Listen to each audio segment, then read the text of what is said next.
Hello everyone, welcome to Codstak podcast. Today we're talking about resumes, especially if you're applying for front-end position or web development positions. So in today's episode, we're going to talk about what you should add in your resume, what you should not add in your resume, how can you format your resume, do you need a summary, what kind of projects you can add, and just the overall overview, like what you should add in a resume and what a genuine resume for a front-end developer should look like, or any developer. I'm not going to talk about just front-end here, so it's up to you, like whatever background you have, you can make changes according to that, but this is pretty generic for all kind of positions where you are required to work with different technologies like JavaScript, Java, Python, etc. So let's get started. And as you know, this is a Codstak podcast, and Codstak is a coding challenge platform where you can practice different front-end challenges. So just go to Codstak, codstak.com and try it out. So let's get started with today's episode, which is resume that will get you hired. So the very first thing we need to take care about is formatting. So to be honest, no one really cares about formatting. So you probably have seen some funky resumes online where you have like different colors, photos, addresses, and I don't think that really solves the purpose. See, the resume is a way to communicate your skills to a hiring manager. And before a hiring manager, there are a few steps like you need to pass through to get your resume from your hand to the person who will potentially hire you. So the resume is kind of a summary. It's a summary written in a way so that anyone can scan it quickly and see like if they need this person or not. Because see, whoever is scanning your resume, if it's AI or a software or a person, they don't have too much time. Their job is to scan different resume. Nowadays, people are applying for too many jobs, right? So they probably have 50 or 100 resumes and they need to select your resume. So what you need to do is you need to make sure the formatting is okay. It's just all right. I mean, you don't need to add any funky thing. Just have plain good English. Make sure the borders are fine. You have bullet points and different sections are shown clearly. That's it. You don't need to add any funky color or font.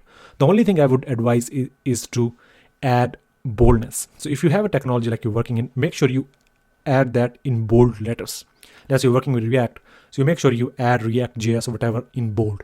If you're working in Next, just make sure you are highlighting it with bold. When hiring manager sees your resume, they'll see your resume and they'll try to scan it. And when they scan it, they'll see all the bold things first.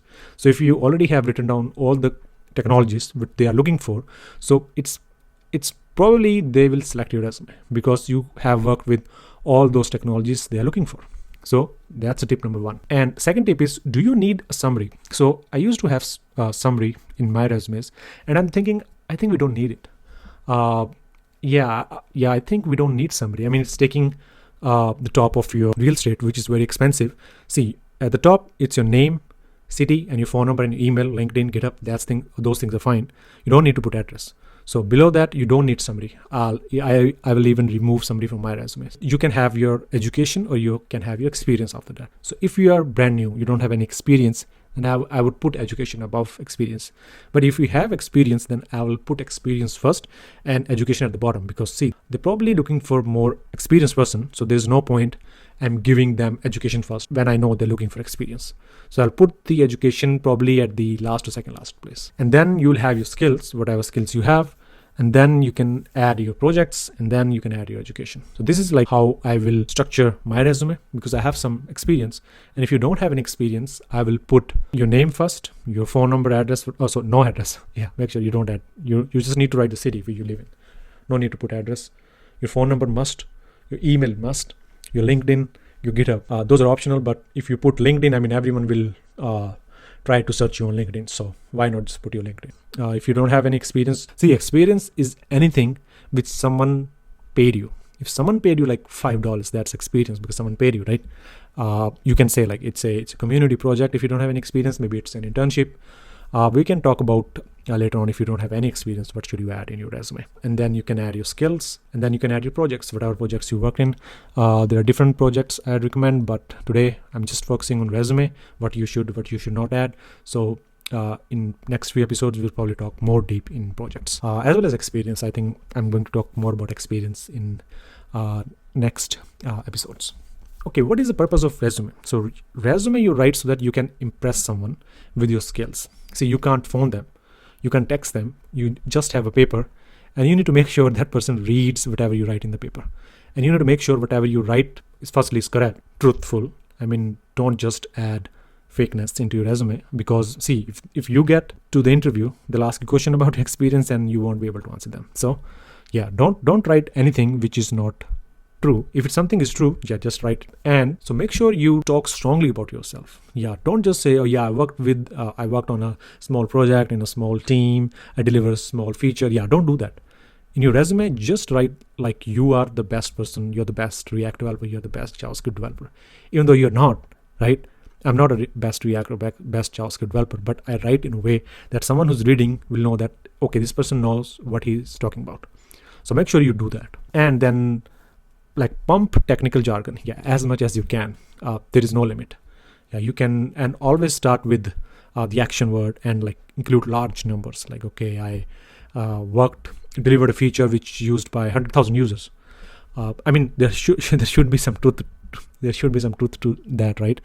Just don't say that I deliver something used by 1 million people when you know like used by 10. Yeah, don't do that. If it's used by 10, just say used by 10.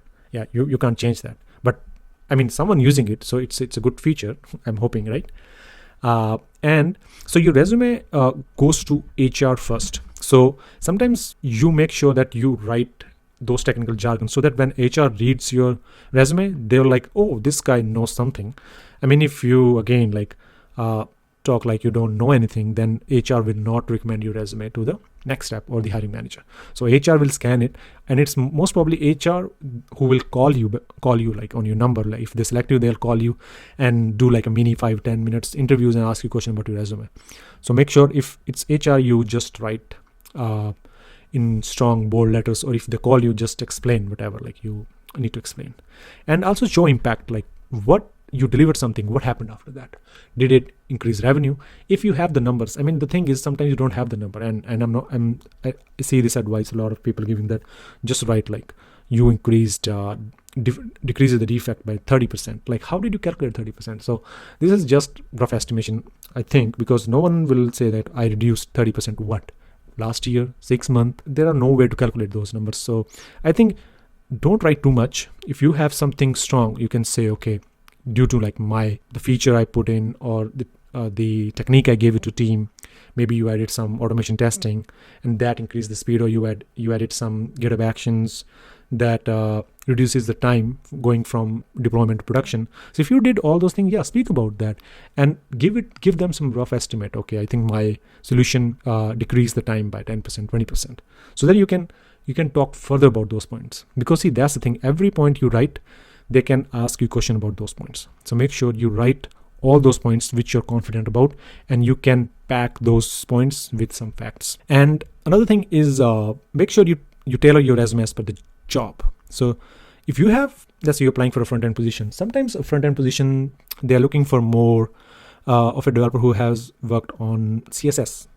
So and sometimes they don't care about CSS.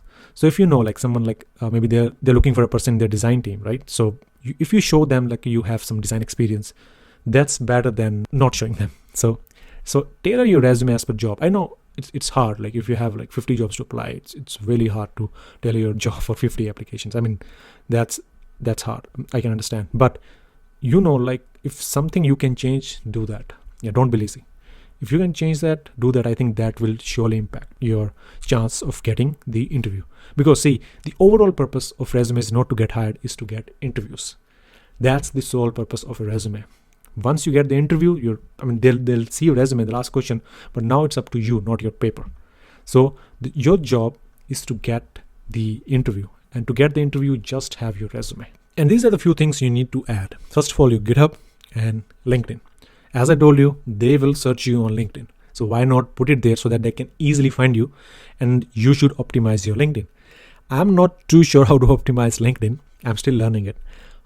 Maybe after a few months, after I optimized my LinkedIn, I can give some suggestions. But GitHub, similarly, I have old projects in my GitHub. See, I'm not applying for jobs right now, so my GitHub is not optimized. I think I'll fix that in next couple months. I'll remove all the projects which I started like 5 years ago, and they're still like on. I just have like initial setup React projects, so I'll probably remove that. And another thing I like about GitHub is they have that heat map. like how much someone contributed. If you're junior or you're applying for your first job, make sure your heat map looks good. Like it shows like how much you delivered, how much code you delivered. I know it's a weird metric, but see, if you're a junior and I see your resume which has a full heat map, like I can see those green squares, I'll be impressed, to be honest. Like, okay, I know this person is pushing code, even though you're pushing some private repos. I don't really care, but I know like you're pushing code. You've been pushing for like 6 months, 1 year, and you're continuously doing that. So that impresses me. So if you have like 2-3 months, make sure your last 2-3 months you have like good contribution.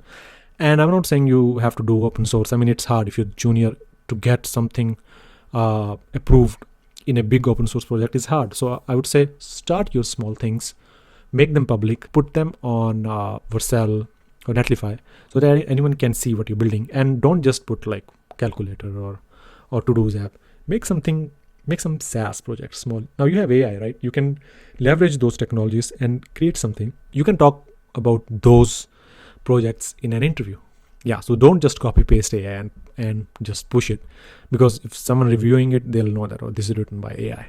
Yeah, people are smart. Like if they are digging deep, they will find that it is written by AI. So make sure you write comments or write documentation so that anyone who goes to your public project, they can see, okay, this person even wrote documentation.